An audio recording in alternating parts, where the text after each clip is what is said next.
spoken to some coaches that you work with about you. And well, maybe we can start with that. And well, no, let's start with something else. Joop, you wanted Iddo on the podcast actually, because you were nominated by a coach of that you work with, Colin. Colin nominated you, and you nominated Iddo. Why? Because we had some great experience in the past. I had a few meetings when I worked at my big amateur club when I was like 20 years old, and we had a sort of cooperation with NEC while he worked, I think, many years. 25 years, I read somewhere. 25, okay. And then I went to Venlo to VVV. More, and okay. More. and we had a few meetings about cooperation between both clubs, and we spoke about everything in and around football. And then I went to PSV, and we had the same opportunity to have some meetings about and maybe a new cooperation. And I was really, he was really open. He told me a lot of his own experience, but also his philosophy of the club and his own philosophy to develop the players. And the last few conversations we had talks about the last steps you have to make between the youth academy and the first team. So it was really good sessions, and he inspired me in some things, and I thought about maybe things for my own philosophy, my own methodology.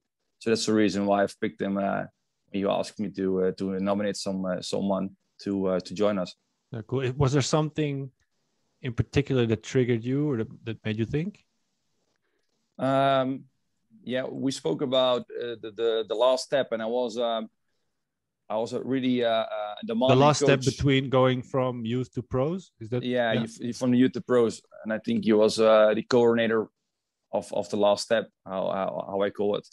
And I was on a 17 coach at that moment, so a lot of players who trained with the first team, and I had no clear plan for the players for 1, for 2, or for 3 years, just a program for a month or for 2 months.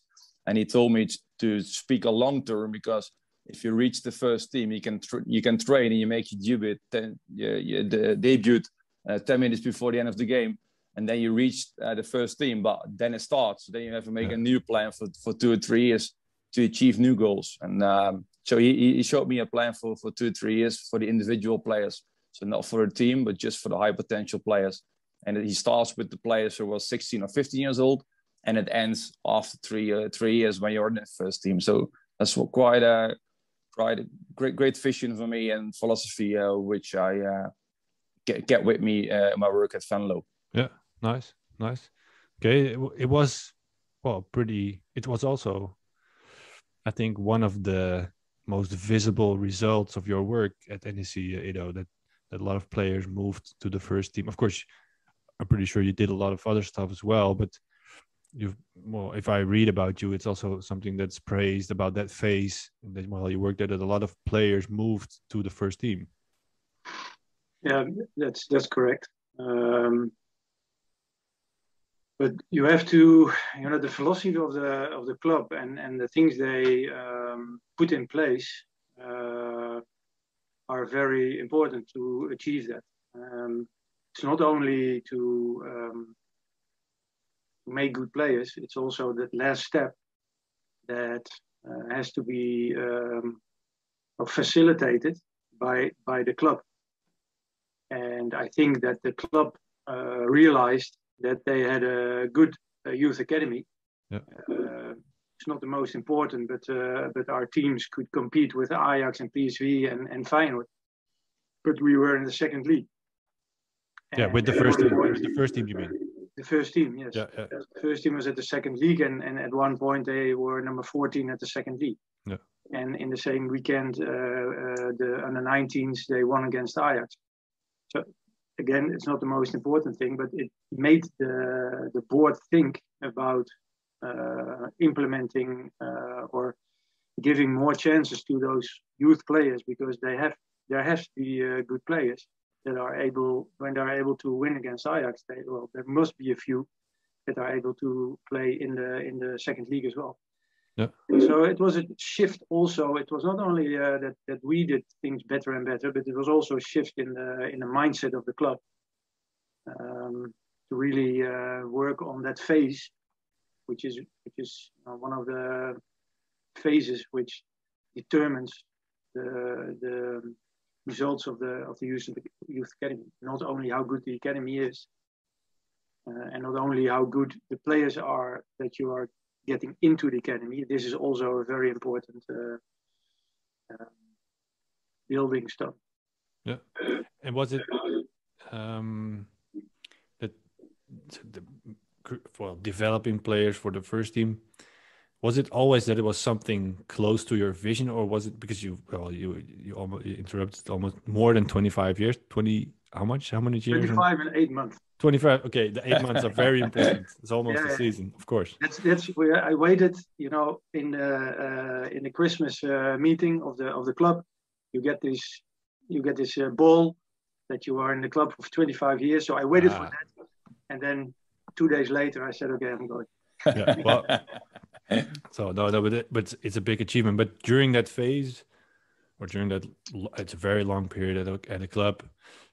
You were always focusing on that part of the journey, or was it something that came along throughout those 25 years and 8 months? No, it came along because I had all kinds of roles in the youth, but almost always in the youth academy, the head of the academy. But the last few years, it was more. It was not the manager of the academy, but it was more the head of development. Yeah. Head of people is, I think, what they call it nowadays more and more. No, it just evolved that way, and it came from the situation. It came also from the situation from the club. Budget. We developed the academy so that we had good players, good teams, and then still players wouldn't get into the first team enough. So automatically, the whole club and myself as well got more focused on that part. Yeah. Okay. Just a small thing. If you talk, we have to wait, I think, a little bit because there's a little bit of echo, but it's fine if we let you speak, which is also the goal of this podcast. And then maybe wait 1 second, then we don't have any problems. I like that. Yeah. Okay. And so you developed I can start with it now. You developed a very clear vision. That's what one of your former colleagues told me. Jort, one of your youth coaches who actually works at the same academy now where you work again, FCTwente Heracles, a very, very clear vision, and also based on science, knowledge. That's how he said, okay, what's typical about Iddo's vision or the way he works? He said, that's typical Iddo style, let's call it that way. Do you recognize his words? Do you recognize what he's saying? Yeah, I recognize that. I think in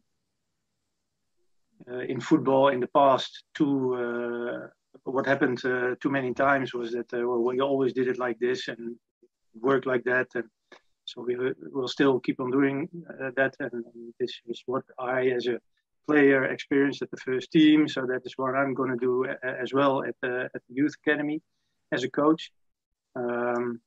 I think I looked a lot at other sports, top sports, and when let's say 15 years ago, 20 years ago, when there were seminars or things like that, I would go there, and there wouldn't be much. There would be all kinds of sports, not too many football coaches, but always interesting speakers and scientists, top sport coaches of other sports.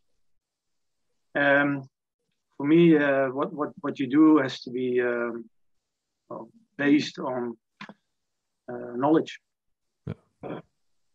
And why did you have that urge, that need to look outside of your box, actually? Because of course you had that natural instinct or feeling. Okay, I'm not going to do what everybody does. I'm going to look outside this. Well, just to Joop, when I was, I think, 10 years old, 12 years old, everybody supported Ajax and Feyenoord.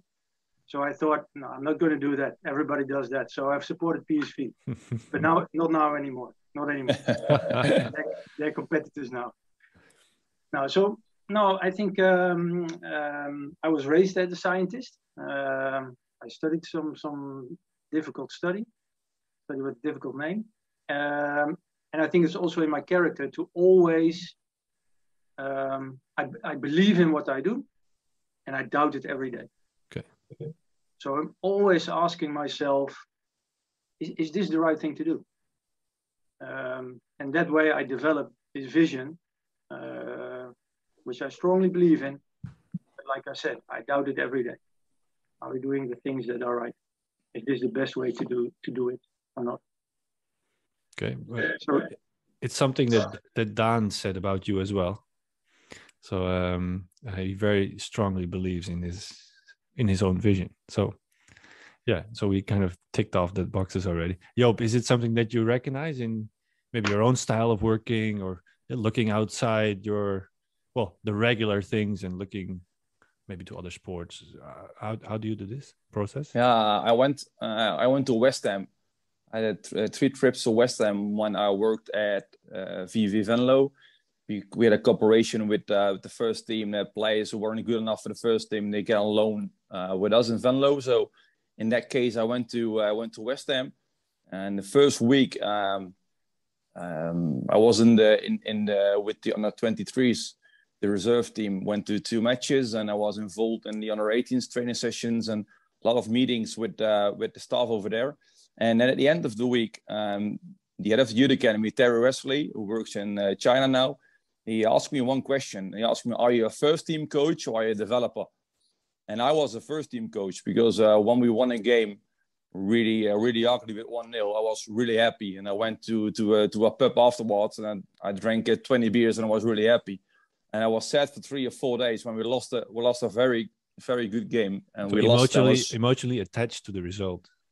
Yeah, I was, and I thought when you're on the 70 coach, you think that all the parents and all the crowd from the first team in Venlo is also watching the results of the under 17 team, but it isn't, because it doesn't matter. Only 4 people, four different persons are involved with the result of the under 17. So it didn't matter for a lot of people. So I when I joined West Ham, I think I'm going to reset my style. Not my style of a coach, but my style after the game. So what I did afterwards, they had a pathway for each player. Not only a pathway, but also an individual learning plan. So I took it with me when I came back to Venlo, and I reset myself, and not my style, but my approach to players. So what I was really good at, I had a really good relationship with my players, and then I make a clear plan to develop the players.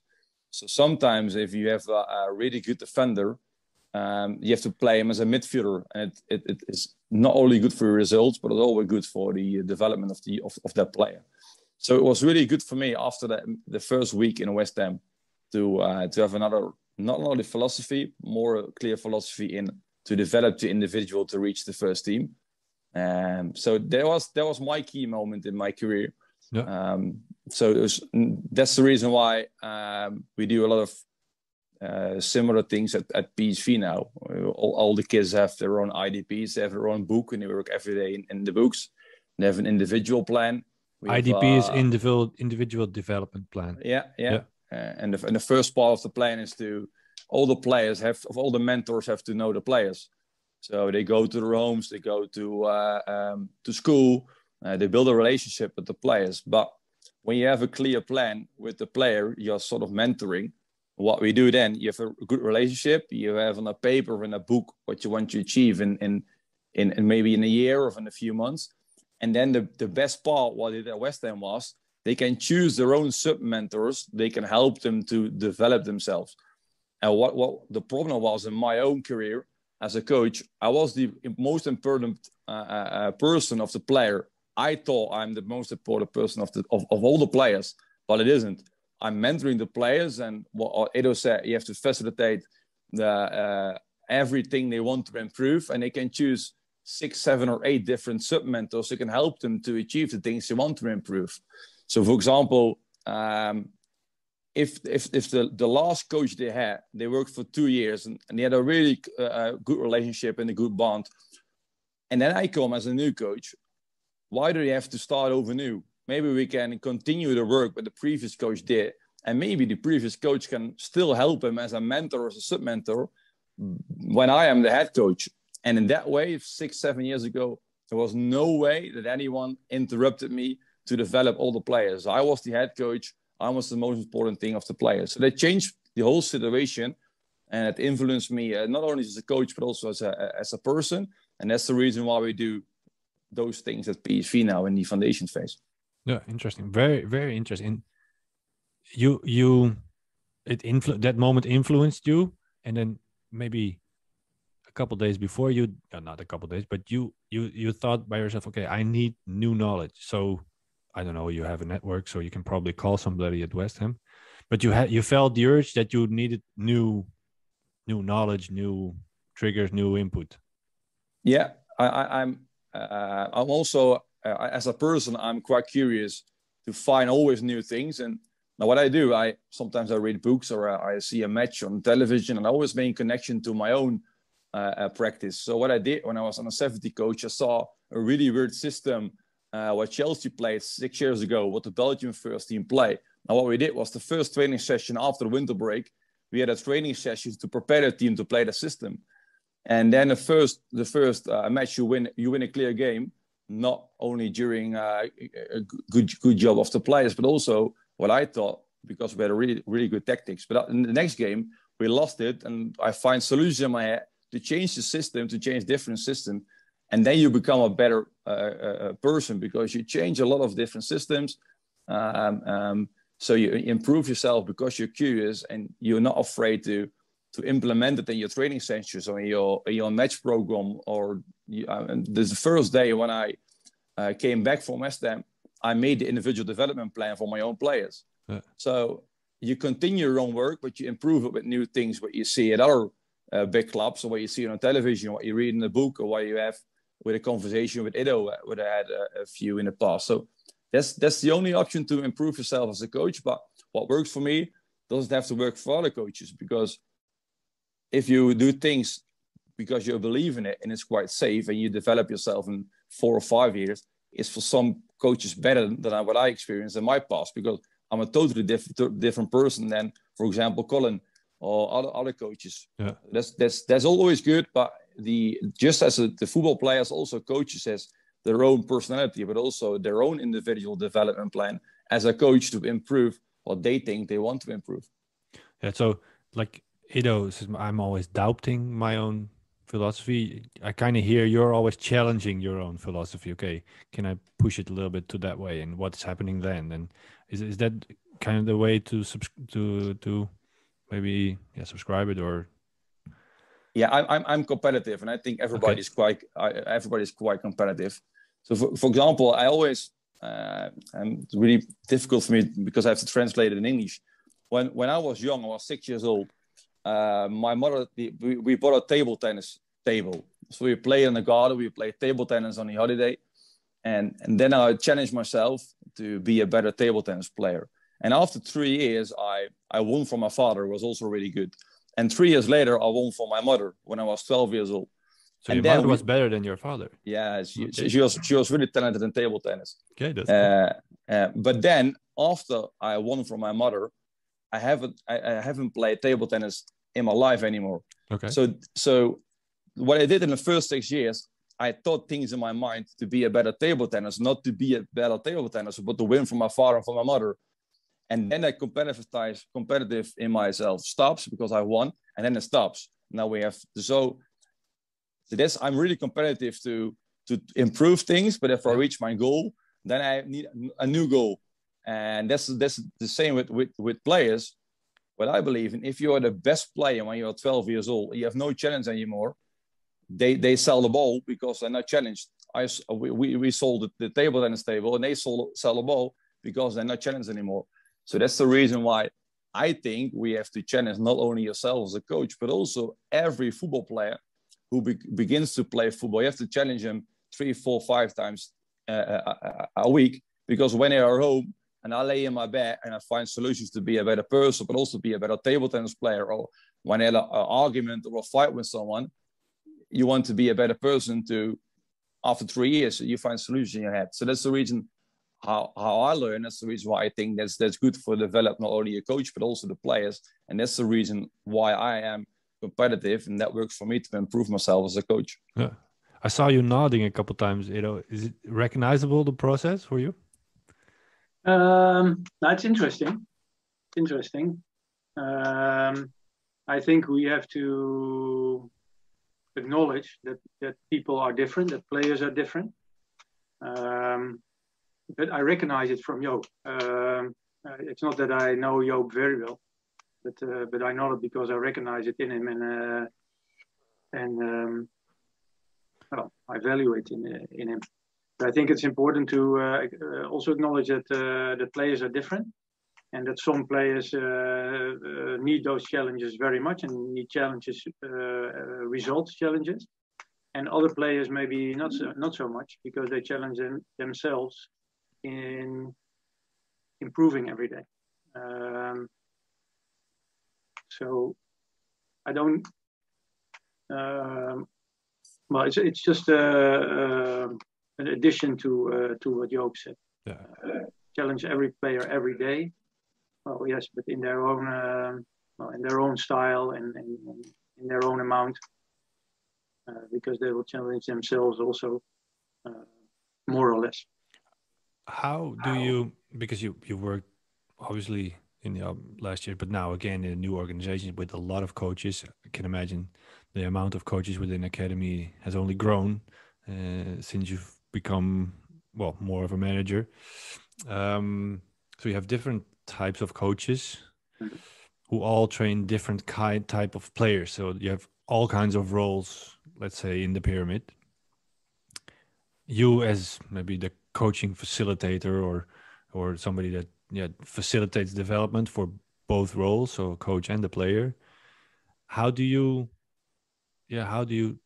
find the right ways for both the coach and the player? Is there a way that you, okay, maybe make it very concrete, but you sit down with a coach, you're trying to learn first what kind of type he is, and then he does the same with the players, but you maybe have to know the players as well.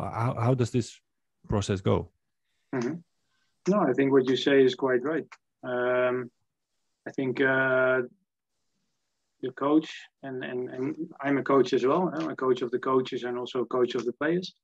We have to try to determine what type of a person is in front of us, and from that determine how we're going to handle this person.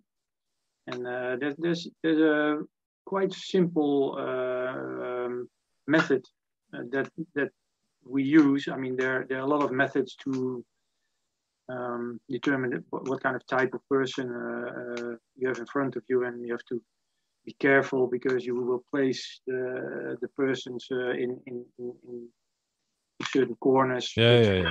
Every person is unique, but what we use a lot, and what is very easy to understand also for the players themselves, is the what we call the mental quality. So what part of their character is very, very strong, is very good, like intuitive player. Yeah. That's really a quality. I mean, if you're very intuitive, you don't know what you're going to do. Well, let alone your opponent. He will definitely not know what you're going to do. Messi is an intuitive player, for instance.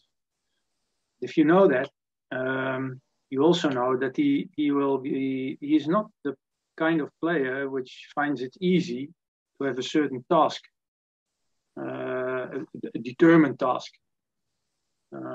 Now, in football, you have a task. So we have to learn the player to play in his task and to fulfill his task in the game and in a team. But we also have to know that this player, we have to give him some space. Because if we don't, he will not be able to to use his intuition enough, and we only will bind him and slowly kill him. So that's an example of how you can quite easy look at the player and then determine, okay, how am I going to handle the person? Is there a way in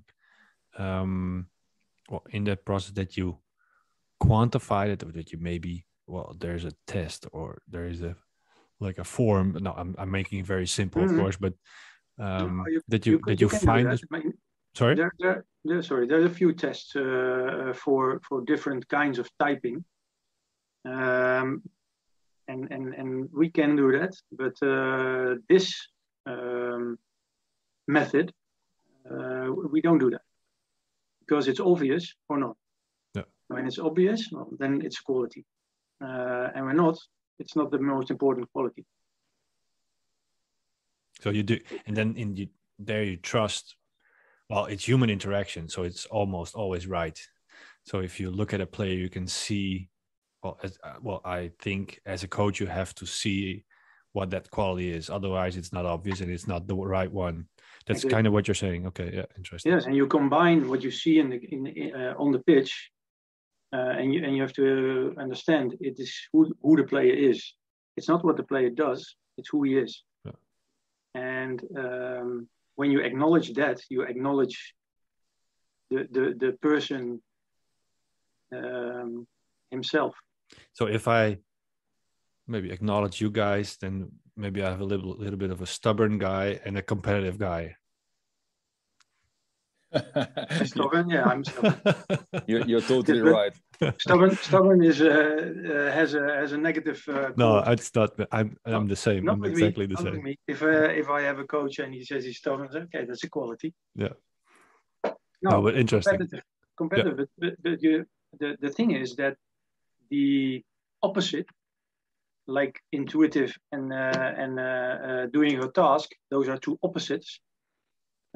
People and players and youth players most of the time hear things about what they cannot do, and in this case it's not what they are not doing right, but people are telling them that they are not right.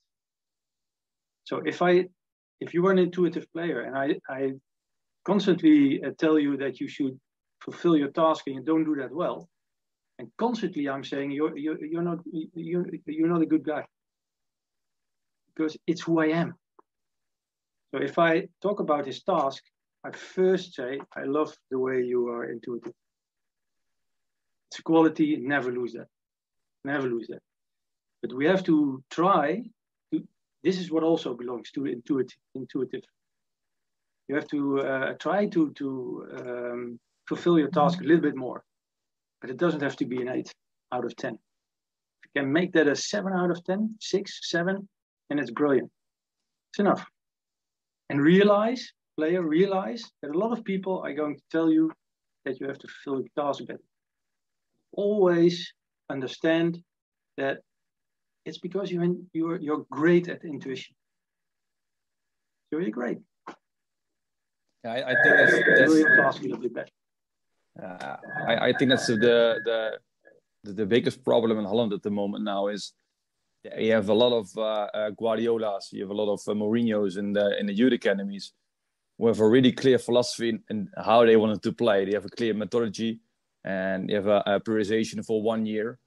And what they do, they only improve themselves to become a better football coach, but they don't improve the individuals because they have to do what the coach wants to do.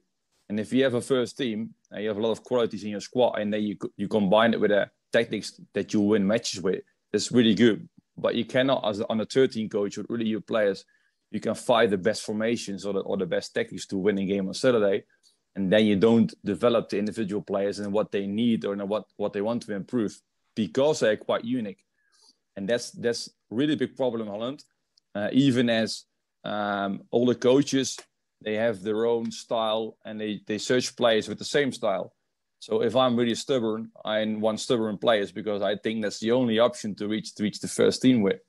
So I think that's the reason why I think, what I believe in, that a player can choose his own mentor.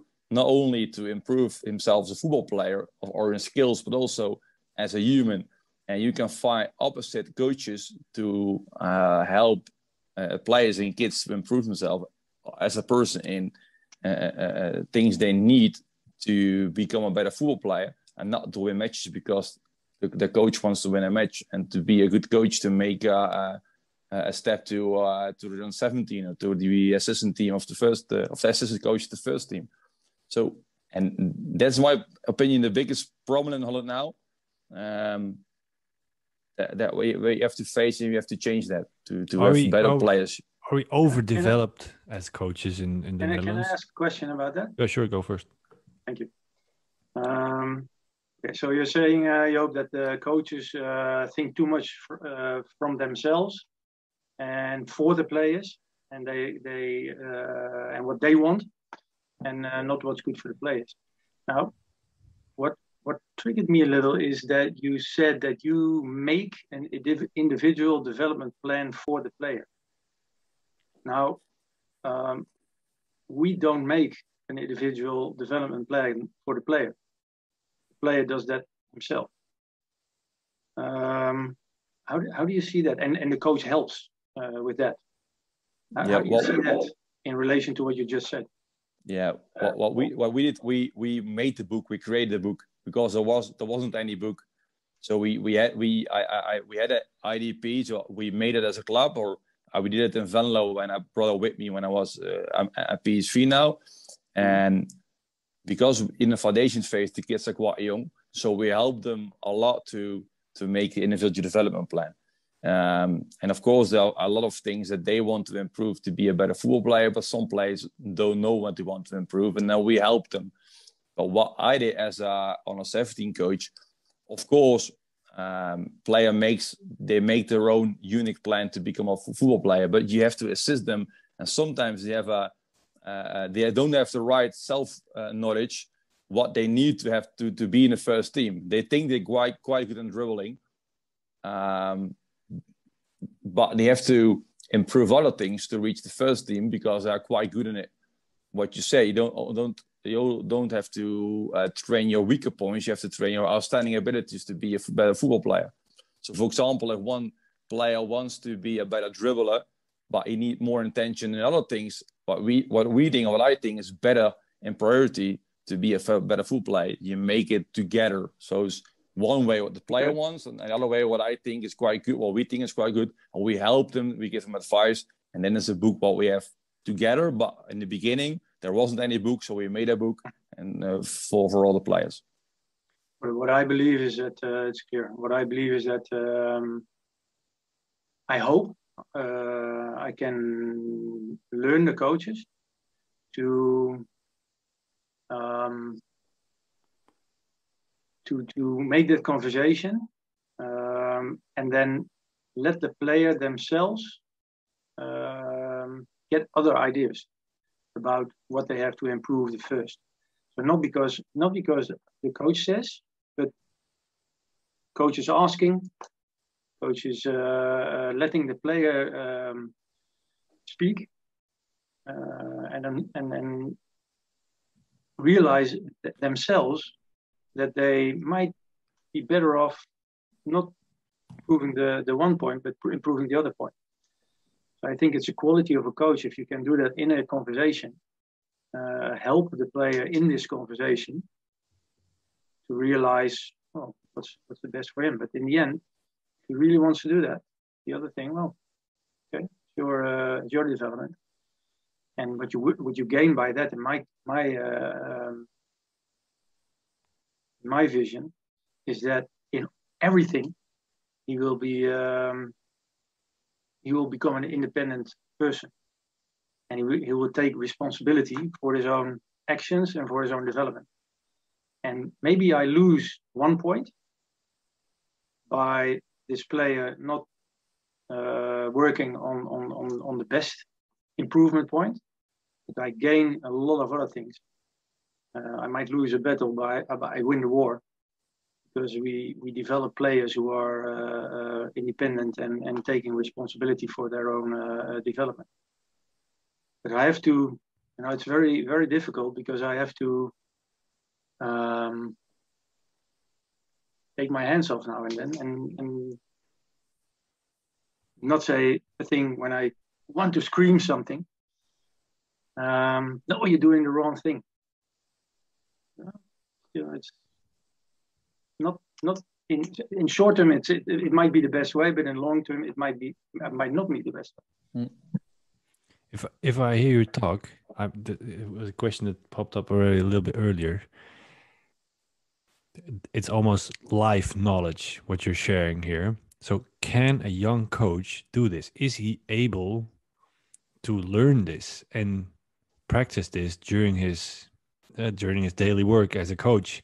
Because first you have to know yourself, which takes time. You have to know your players, but you also, because I am a dad, I was a coach as well. If I ask a question, still, I already know what kind of answer I want. And I asked the question to get a certain answer. That was my thought while you were telling this. I'm asking the wrong questions, but it's not an open question. And I'm pretty sure that everybody does this once in a while, but specifically, it's my assumption. If you're a little bit younger, you are focused, like you said, you want to get higher in the pyramid, you're young Guardiola, so you're focused on your own goals as well. So how does a young coach, ambitious coach, still keeps this process alive as well? If I may, yeah, sure. We're not an organization which gives jobs to coaches and just come and develop yourself, and in 10 years maybe you'll be a good coach. We are top sports organizations, we're top sports, top football youth academies. So the best coaches should be there, and the best coaches should be able to either do this or learn this.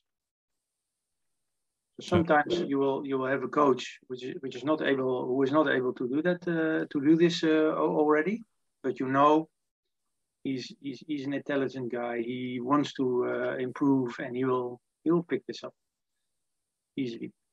But this is important in a top sport elite academy, but it is just as important at your local club, because kids need to develop as well. So how do we maybe find the solution there? Do you have children?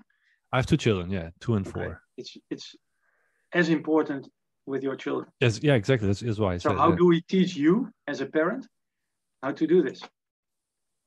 Yeah, it's experience. I'm noticing literally in this phase, because I'm learning to be a dad. It's not that something, maybe some guys it's given, but I have to learn this. So I'm reading stuff about it and then trying and then finding hopefully the right way. So I'm pretty sure, but the level and the impression that we already have on young kids, also at your local club, is so big. You are the role model. Like Joop said, I thought I was the most important guy for that group of players, and sometimes it is. So yeah, I'm thinking, okay, is there a way that maybe it does itself, it process goes itself, but or maybe I'm just emphasizing that this is very important. Maybe that's my whole point. Yeah. No, what I think is quite important when you develop your own coaches. So everybody starts as an assistant coach in any youth academy. There's no starting coach who became a head coach of the under-13 team in Twente or at PSV. So they have to make the right steps. But if you have them in your own academy and they are quite humble, you have to be humble to start in a youth academy. If you think you're Guardiola, we don't apply you, because then go somewhere else where you can be Guardiola. You have to be humble. You have to learn the first 6, 7, 8 weeks. You have to do nothing. You have to be quiet. You have to ask questions and watch all the sessions, give valuable feedback to coaches. But after 6, 7, 8 weeks, then we ask you some questions. How do you experience your first week? What do you want to do to improve yourself as a coach? And then after 1 or 2 years, where they are a really good assistant coach, they had a lot of things that they want to improve as a person, but also as a coach. But in the facilities, what you have, and in the philosophy, what you have, what they need to be a good coach for my own club. And it's different in each club. But what I believe in, if you are 2 years assistant coach, for example, at PSV at the moment now, if you're a really good coach and we apply, for example, 12 coaches, and 1 or 2 of the 2 years make the step to become an under 10 head coach, and you get a small contract, and then it starts over again. Then you're an under 10 coach, and then you don't know how it is to be the under 10 coach, because if you're an assistant coach, it looks really easy, and then you have pressure from parents, pressure for kids. You think you're responsible for the result on Saturday, even with under 10 players, and then they make promotion, for example, to under 11, to under 12, and then they have a pathway of 6-7 years in the same club, where they have a lot of mentors that helps them to develop the coaches. They have a lot of experience and feedback from players, but also from parents. And then after 6 years, you are a coach, for example, at PSV, and the only thing that you knew is information what you saw at PSV, and only your experience. And then it starts over again when you go to another club, or if you go to the under 14s at PSV, and it starts over again. So what I say to really young coach at PSV, you are so lucky that you can work in this organization, and it's too early for you to be a good coach, but you miss a lot of steps where you have to make to become a good coach, but also a good person.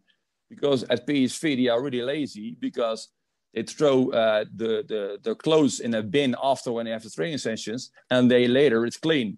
They go to a lunch and they become crazy because there's chicken soup and they want tomato soup. And then you have to clear the room after they had a dinner or the lunch. And they don't do it because they're used to it as someone else clean the shit of the coaches. When I worked at the amateur club, I was head of the youth academy from JVC in Kuik, and we were second division, and I did everything. I cleaned everything. I prepared the meals when we go to an away game. I arranged the bus. I arranged the clothes. I did everything. And then you make promotion, and you go to the Dutch FA, you go to VVV, and then of course you make a promotion. You have better facilities. Then you go to PSV, you have good facilities. But for me, it's a pathway for 15 years. And then I made the right steps and become older, so I become a better person, but also a better coach, because I know how it is to start at the bottom. And a lot of young football coaches, they think they can become a really good under 13 coach at PSV after 2 or 3 years in the foundation phase. And I think that's quite stupid. And that's the reason why I think it's a better pathway to be a longer coach, or to be at different environments to become a better coach. And you need to invest in yourself and to be humble before you go to a club to apply for a job. What you were asking, Jan, was also, I think, how will you get the coaches in an amateur club to be able to do this? Is that right? Yeah, because I can imagine you're kind of already creating the context. What Joop is, it's the perfect surrounding. So people have an eye for this process. But at your local amateur club, the head of academy, maybe his context is, okay, do we have enough balls? And he doesn't have the time to sit down with a coach. Are you looking at what type of players you have in front of you? But the process is key. So that's why I'm thinking, while we're having this discussion, how does this go, or how are coaches aware? Maybe that's the question. Are coaches at amateur clubs also aware of this? Yeah. Well, I think there's a few answers to that one. I think in the Netherlands in the last few years, there's been a development that almost every amateur club has a head of their youth academy. True. So I think that's a very good development. So this person can influence the coaches. If they're ambitious coaches, and maybe those ambitious coaches are looking at the webinar at the moment, I would say to them, maybe the same that Joseph, be humble, but be humble. You know, you're the leader. As a coach, you're the leader of the team, but you're also the servant. So understand that you're the leader, but you're also the servant. You serve every individual player to be feel right, to develop as a person, to develop as a football player. So that's what I would say to those coaches. And the other answer, the third answer would be, I think there's a responsibility of the football clubs, the professional football clubs as well. So, for instance, what we do at FCTwente Heracles, we have somebody full-time who is busy trying to influence all those clubs around us to be able to guide those players better than they do now. They might be doing it brilliantly. Well, let's try to do it brilliantly, even more brilliant. They're not doing it so good. Okay, well, try to do it a little bit better. So there's and he's really doing a good job, I would say. It's Matthijs, right? Yep. Yeah. He's stepping on the gas. Boy, nice. I've actually coached him as an intern. I was an intern at Argon, and he was one of the players. And the year afterwards, he went to Feyenoord. So he was also a pretty good player, actually. Yeah. I think you know. But okay, yeah, and I think people, even not only in the Netherlands, but also, well, hopefully, coaches from all around the world are going to listen to this. Mm-hmm. They can do something with your answer, because what you are saying, I wish I knew. Well, I wish somebody said this to me while I was coaching, because when I stopped coaching 4 years ago, I was the coach that Joop just described. I was the alpha guy in the dressing room. It was all about me. If I look back at it now, then I was really thinking I was doing a good job. I was a first team coach, but I could be much more serving, and that's the word serving is very, very on point. So you are there for the players, and they are not there for you. Of course, in the end, it's a synergy, and it helps, especially if you're going more to a professional and maybe a performance level. But still, you are there for the players. And if that's your approach, it doesn't matter what your own level is. I think if you're saying it correctly, if that's your philosophy or just your basic thought, then you can never really go wrong, I think. Yeah. No, that's correct. We have our development, our youth academy philosophy has three main points. The football player of the future, top sports culture. Well, those things are specific for a professional football youth academy. But the first one, third one that I mentioned, but it's the first one, is person central. Well, that could be the philosophy of anybody, of any club, of any coach. And, well, let me say, in my opinion, it should be. But like you, like Joop, like you, for the first years of my career, football was central.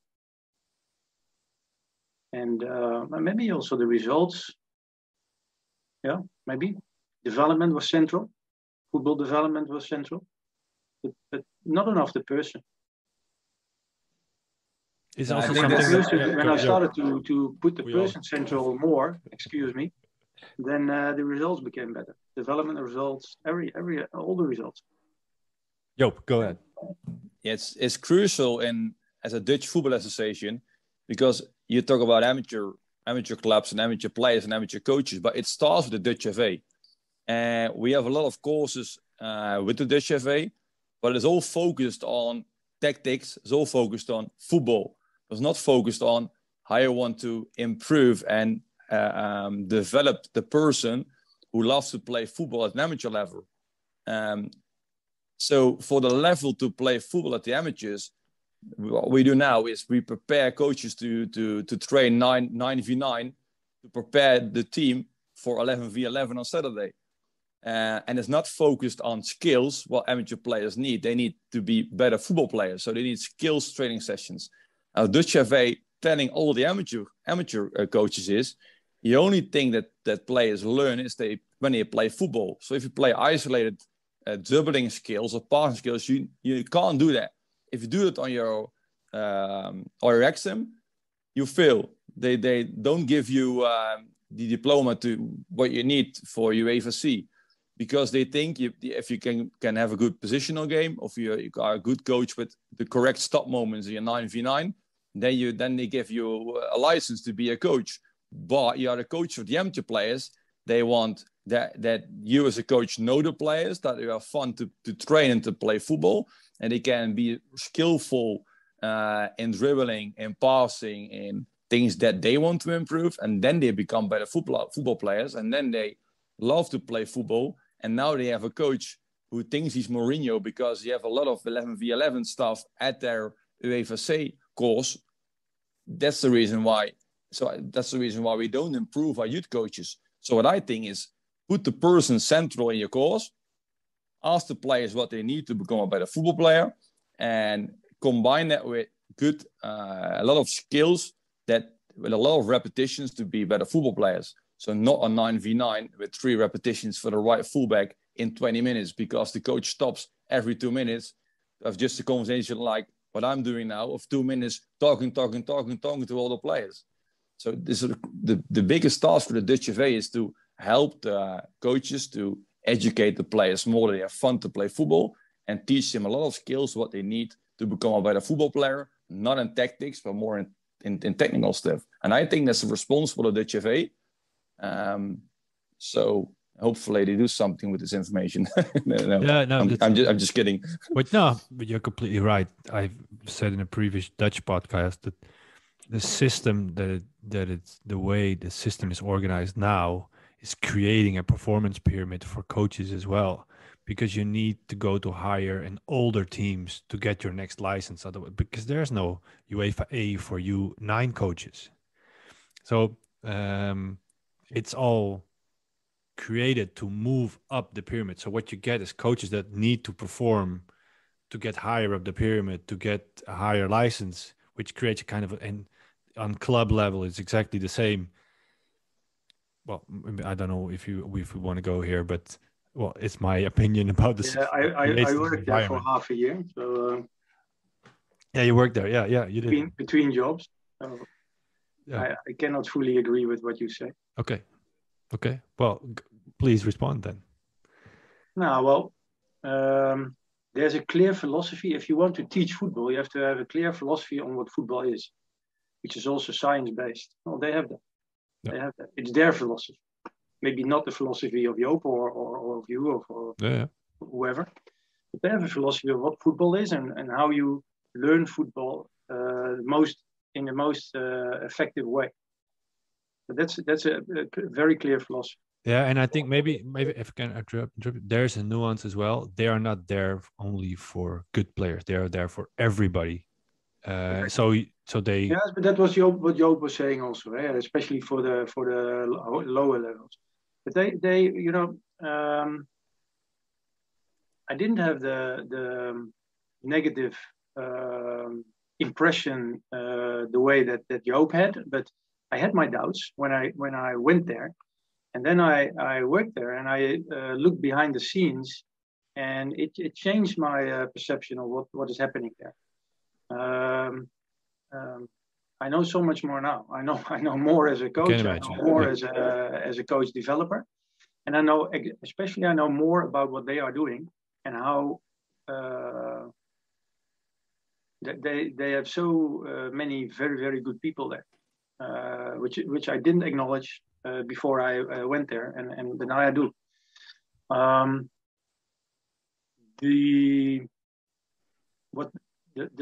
think the difficult thing is that they have to build courses, but they have to change as well.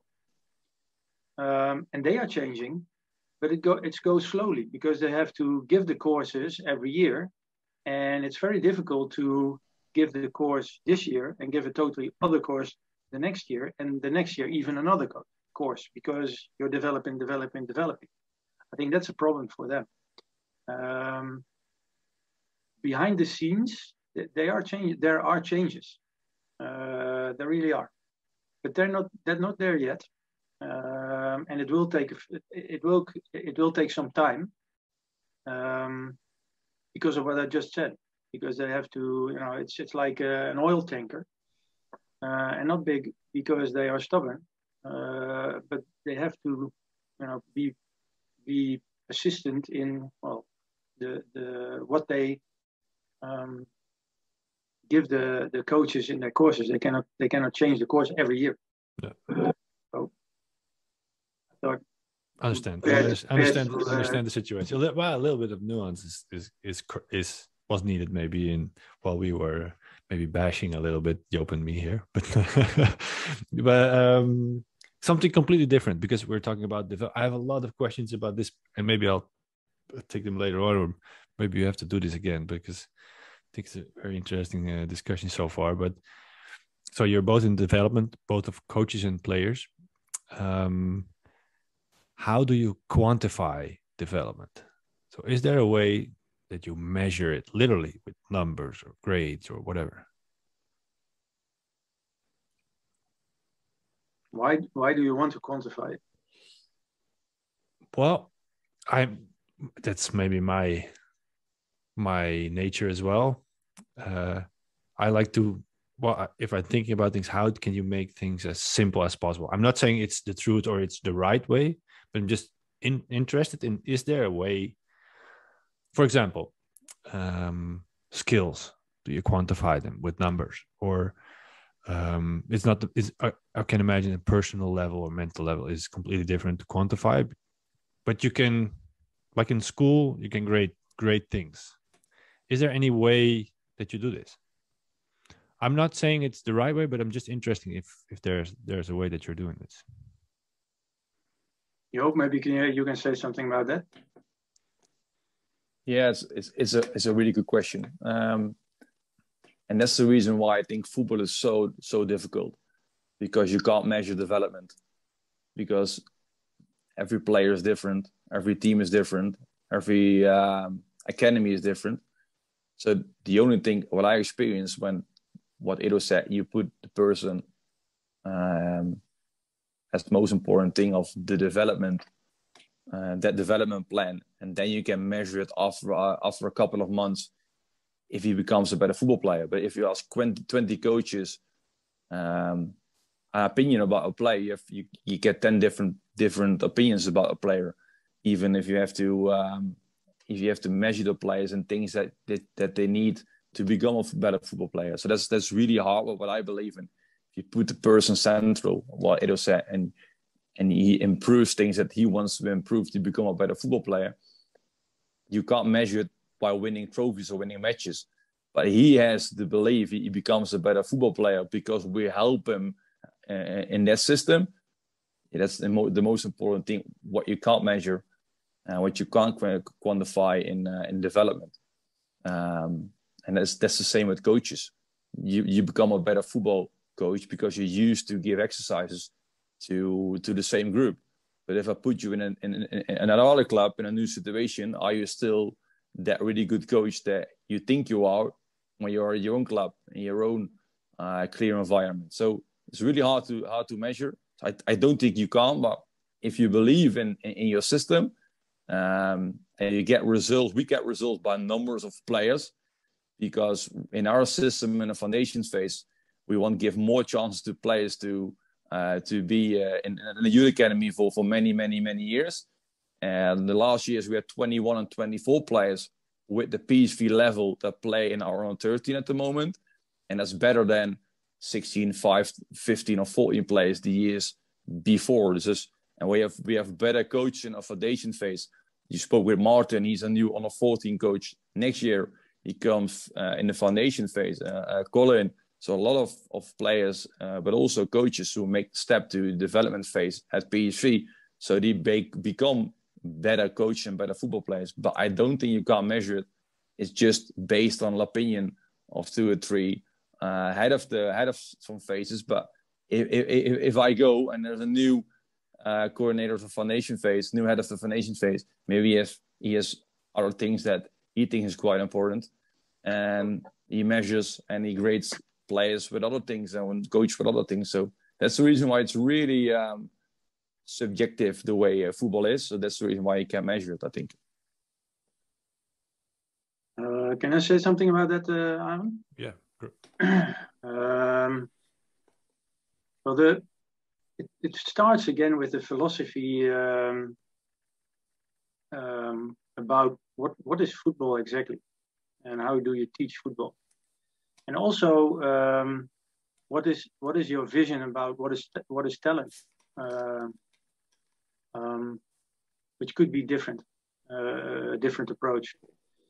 If you see football as football actions, and it's not so difficult to determine if a player is successful, yes or no,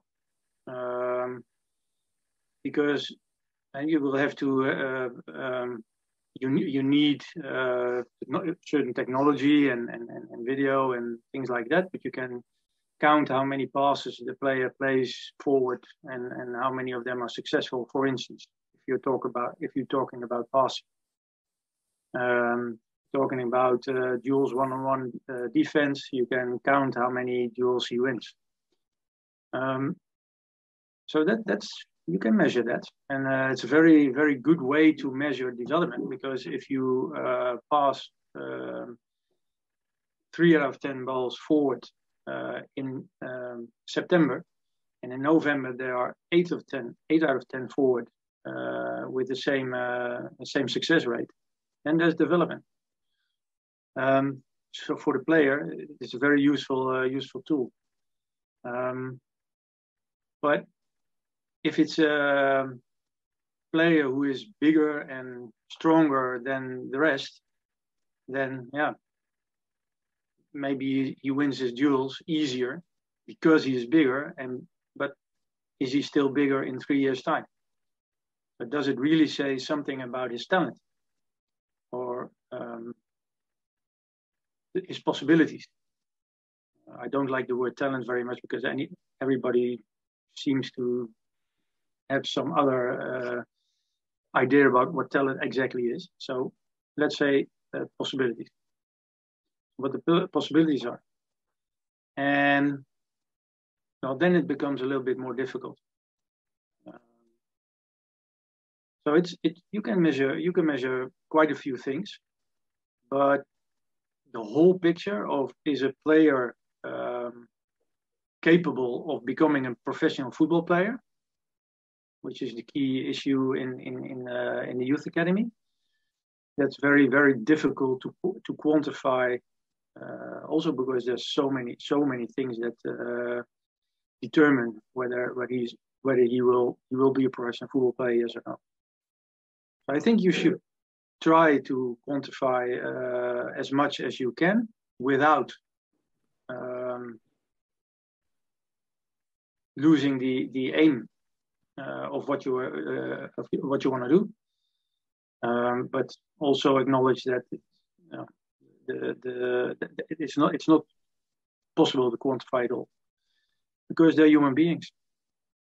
Very good. Yeah. So while you were answering the question, and I completely agree, because numbers don't say anything about the context of the situation or the number or the average. There is no average. I don't believe in the word average. But there is a trend in football that it's maybe driven by media, but more and more and more is measured.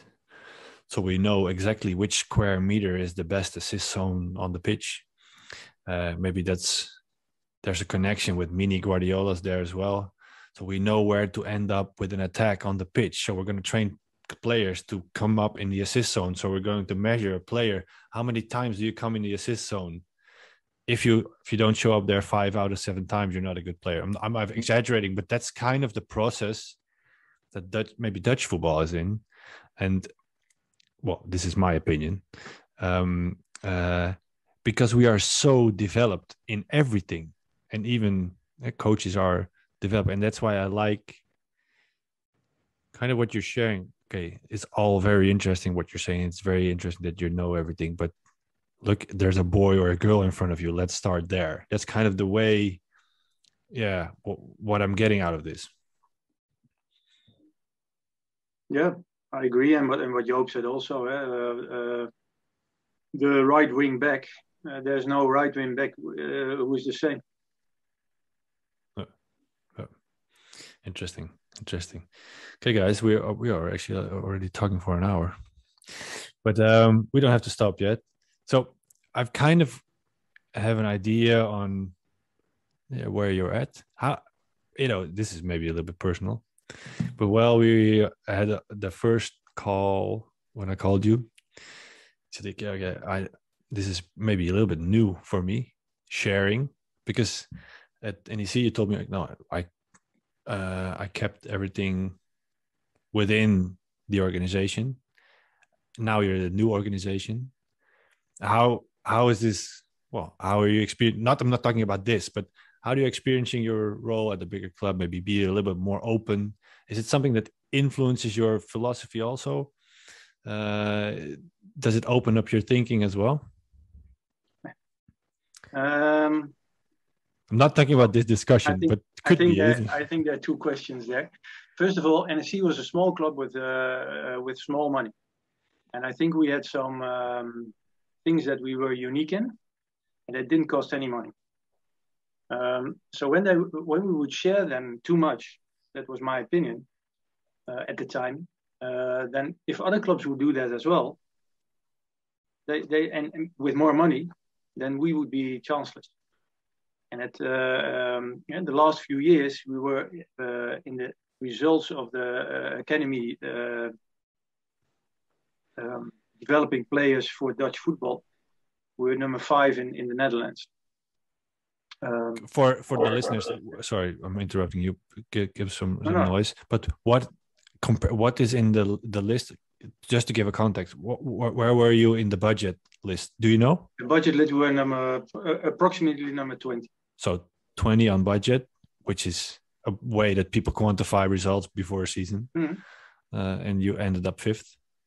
5 in results, yes. Yeah. But as I saw it, when we would share those unique points, then the other things which cost money, we couldn't do. We didn't have a great accommodation. We didn't have a lot of coaches. We didn't have, name it. We had what we needed. So that was the idea behind that.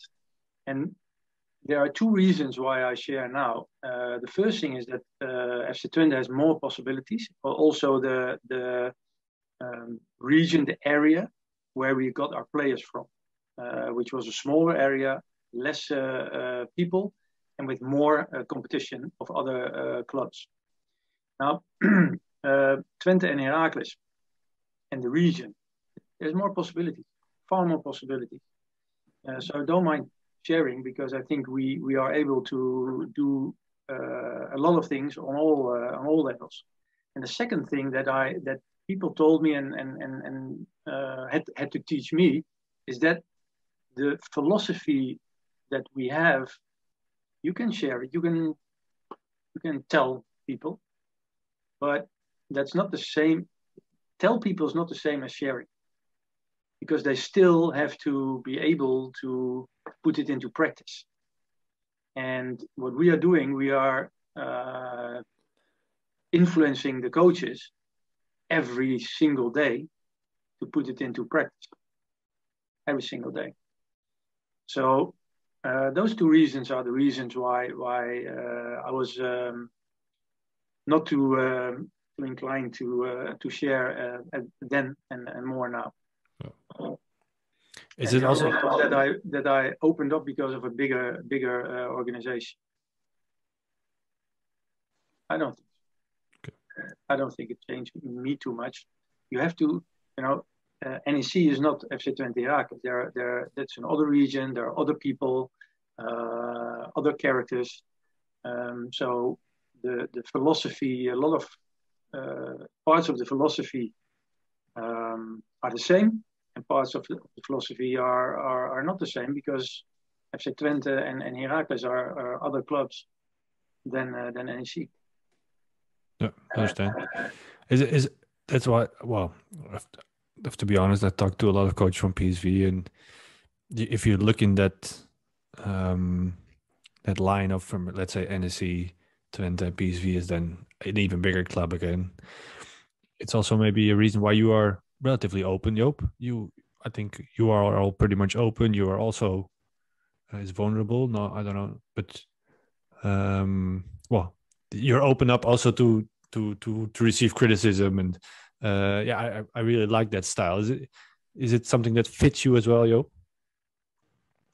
Yeah, of course. I think if you put just for me, I put 70, 80 hours a week in my hobby, in my job at PSV. I'm all proud of it. I'm part of what I do. So of course I want to tell everybody what I want to do, because I'm proud of it, and also because we have a really clear philosophy in how we do things, and I have really small. I involve a really small thing in that philosophy, which I'm really proud of. So of course I want to talk about, I want to share with other coaches, and it's quite unique. So you can copy it to another club, but you can't work like what we do, because we have not only the facilities, but also the philosophy is in people. It's not a philosophy where you can copy, because it's not in the people, then you copy it, and then it's not so good as what we think we do at the moment. But we quite open, but the biggest change for me was because I was humble when I moved to PSV, because I was really happy that they gave me a fresh tomato soup at 12 o'clock, and with 2 breads of fresh salmon, and I was really happy with my first. You were not competitive to eat it first. You like salmon, coaches, right? Yeah, I like it. So for me that was a big change. But when you are at other clubs, you are more innovative, because you have a smaller budget, because you're the only person with the job description, nobody else is. You have to do it by your own. So every club is unique, but I believe in, if you work with a really small group of coaches, you can achieve more things, because you're quite innovative than you have 20 staff members in a really big organization, where you have to ask permission for 3 specialists, because before you can have a conversation with one of your players. So that's the reason why I want to be open to when I was at the Venlo, but I still want to be open, because I'm the same person. I'm not changed because I work at PSV now. I'm proud of it that I work there, but I'm not changed, because I'm still quite humble and happy with my mushroom soup today. So every day it has to be the same for me, and I asked it also for the coaches to do that, and to be happy with everything that you receive, because I know how it is when you work another club. But when you work at another club, it's not worse, or maybe it's better for your own development than working at PSV when you're 20 years old, for example. What I hear, what you're describing, and I saw nodding as well, so I think maybe he agrees that what you describe, you can create anywhere, at any club, with any facility, with any budget, as long as you're there with a core group that all want to go into the same direction, and they have a connection with the identity of the organization, or they create the identity. Then it doesn't matter if you have 1 ball and 20 players, you'll find a way to develop. That's kind of what I'm hearing. So it's not an elite mindset, it's a mindset you can fit in everywhere. Yeah, it is, but that's the reason why I love to be at PSV, because there is a clear philosophy, but there's a lot of difference between a lot of coaches in the style and how they deal with problems, or how they give the training sessions. There's so much different people in a youth academy, what I like. And if you see other academies, they have the same coaches. They come at the club, and there is a clear plan of the training sessions that they need to do every day, that they are not quite innovative, because they do everything what the club wants them to do. So what I believe, and I'm really happy that PSV is an open club, familiar club, where everybody helps each other, but you can be yourself, and you can improve yourself. You can make mistakes to become better, and that helps a better environment, what makes a really good philosophy, what works at PSV. And that works for me, because I can't work in an academy where they tell me every second of the day what I need to do. Because I think you can't improve yourself, because the only improves things that they want that I do, not what I think the best for me or for a situation. So that's the reason why I like to work in that kind of clubs. And I'm really happy that PSV is the same environment than in Venlo and then my amateur club. So that's really good for me, I think. Nice. I think this kind of ends maybe the cycle of this talk, because I want to end with, I'm very happy that you are willing to share, and hopefully we inspired a lot of coaches with this talk. I want 2 small questions. They're important questions as well. You both been through a whole development phase yourself. You kind of explained how you did that, Iddo, by doing some things that nobody did, or doing the opposite of what other people did. No, I'm just a little bit joking here, but and Joop just winning, but developing by winning. No, but is there, because I asked you before the podcast, is there any specific, maybe a book that inspired you, that you maybe want to recommend to the people that are listening? I see a lot of books behind you, actually, Yeah, I'm not very much of a book reader, actually. So you can see that very well. No. I would say I would not recommend a book. Well, maybe I would recommend a book, but that's really a totally different book. I would recommend a periodic, I think it's called. It's sportgericht. You have the football trainer in the Netherlands, which I think is also very good to read. It gives you also a lot of information, but it's really football centered. And sportgericht is also a Dutch title. It goes in deeper, and it gives you.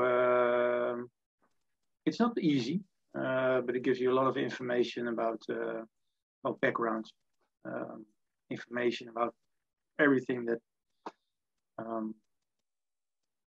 plays a role. Is it? I've heard the name, but it's like a magazine, or is it a newsletter? It's a magazine. Yes. Magazine. Yeah. Okay.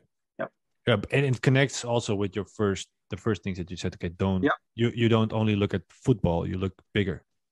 Yeah, and it's a scientific background, and you see the newest developments.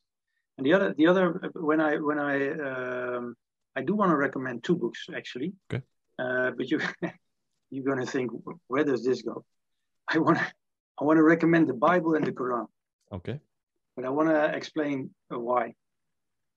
I think more and more we have Muslim players in our teams, and the question is, do we understand that?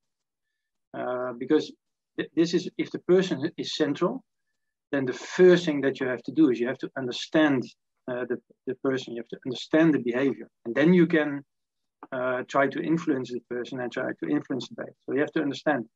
And if you read the first part of the Bible and then you read the Quran, or a small book about the Quran, you will understand better.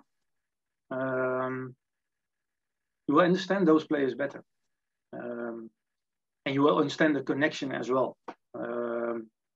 Can I make it a little bit? Can I make it a little bit bigger? Because mainly the people that had the most influence on the kids were their parents, and I think nowadays maybe people are less influenced by the Quran or the Bible, but the parents probably are much more, and they had the most influence on the kids. Or am I thinking too indirect? No. The thing is that if you read the first part of the Bible and you read the Quran, you see that the religions, the Jewish religion, the Christian religion, and the Muslim, Islam, they all have the same stem that they stem from. And you will see that fasting is something that is in the Old Testament, which also the Catholics are doing. You will see that there's a lot of things that we have in common. And if you see that we have a lot of things in common, it's easier to work together and to understand. You understand. You get a feeling with those players more. And I understand. How are you going to compete with these books? He just recommended the Quran and the Bible. if you are answering a question, if you come after your second, you come after Iddo. It's always worse. The two biggest books in the world. But Joop, if anybody can do it, you can. But of course, you know me. I'm going to try. You want to win. You want to win. I want to win. Yeah. So hopefully, the viewers can have a voting after this conversation, and all the viewers can vote which book was better: the Quran, the Bible, or this book. This book is called is Dutch, but also of course it's English, but it's translated to Dutch. It's Influence or Invloed in Holland. It's from Robert Cialdini, and he has 6 secrets to convince people. There's a lot of similarities with football, and not with systems or formations or with principles or skills, but more in if you work in a really big organization, like for example Dutch FA or PSV, but also in your normal life, there are really many ways that you get convinced by other people, or and they're in the book, so they help you to provide it to a lot of things that some other people want to convince you of your own opinion or your own subjects, but also you can use it for your own career as a manager or as a financial phase coach.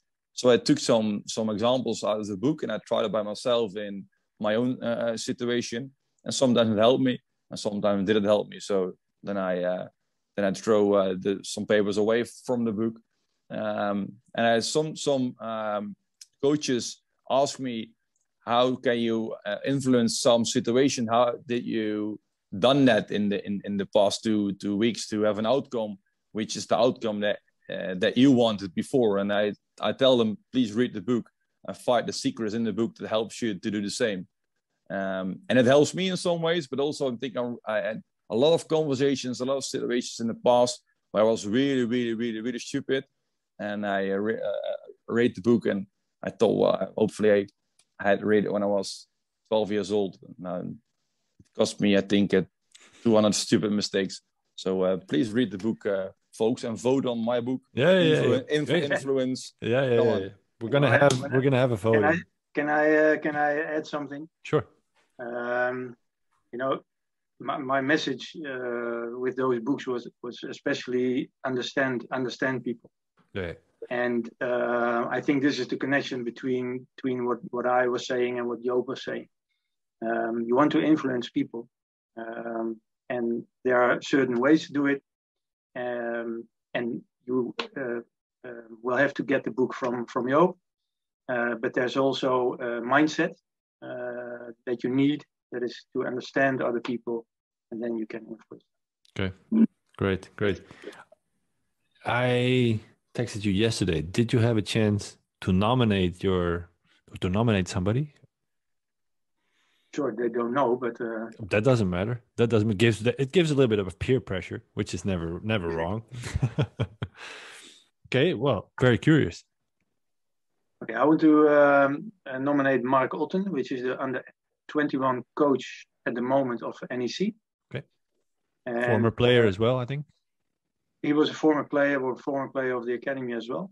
Yeah. And I think he's a very talented coach. So he told us, well, at the end, we want to end up with Guardiola and Klopp. Yeah. Well, I think he's a talented coach, and he will make steps compete in that with direction. Them later on. Yeah. So if you do this in 3 years' time, maybe is the next one in 3 years' time. Nice. And if you take him, then you will be nice. a step higher. Nice. You're giving him some pressure as well, I have to say, but okay. I have a lot of trust in him. Okay, good. Okay, great. Joop? Yeah, I asked a really good coach and from Nottingham Forest, not only a coach, but he's also head of the foundation phase at the moment. And they promoted him as head of the coaching next year. And Nottingham Forest is a really big academy in England, and they promoted as well to Category 1, which is a huge achievement for them. So he's head of coaching next year. and he gave a lot of presentations to me, but also to all the coaches from PSV, from the foundation phase. And he also had a really clear pathway in his past, but also a really clear philosophy in how they develop the players and the coaches. And I think it's really interested for a lot of coaches in Holland, but also in other countries, to listen to him and to hear about his work at Nottingham Forest. So I sent him a message. He received them. I hope so, but he didn't answer me. So, but he will do. I think he's. What's his name? Jake Henry. Jake Henry. He's looking forward, I think, to you. Great. As a host. Great. Well, I have to say this was the first English version of the podcast, Inside the Coaches Room, and you've laid down the bar pretty high, or you raised the bar pretty high for the next guests to share as well.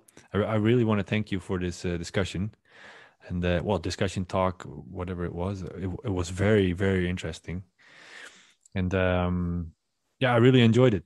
So I think everybody can find their own conclusions about this. I've written down mine.